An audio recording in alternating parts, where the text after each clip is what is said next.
Guys, നമ്മുടെ bike ഒന്ന് വാഷിങ്ങിന് വേണ്ടി കൊണ്ടുവന്നേക്കുവാണ്.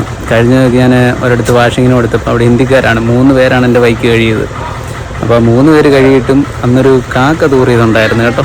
ആ കാക്ക തൂറിയത് അതേപോലെ ഉണ്ടായിരുന്നു. അപ്പോൾ ഇന്നത്തെ എന്താ അവസ്ഥയെന്ന് നമുക്കൊന്ന് നോക്കാം.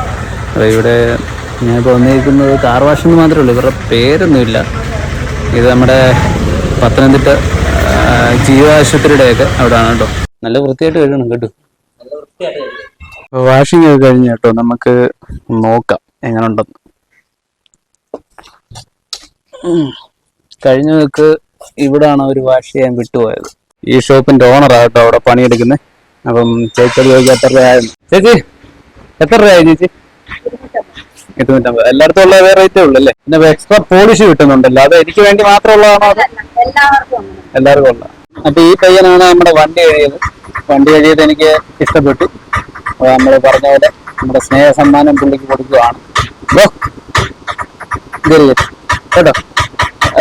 ഇതെവിടെ ലൊക്കേഷൻ എന്ന് പറഞ്ഞാൽ ജോയൽക്കസ് പത്തനംതിട്ട ജോയൽക്കസിന്റെ ബാക്ക് വശത്താണ്. കാർ വാഷാണ്. കടയുടെ പേര് കാർ കെയർ എന്ന് പറഞ്ഞു.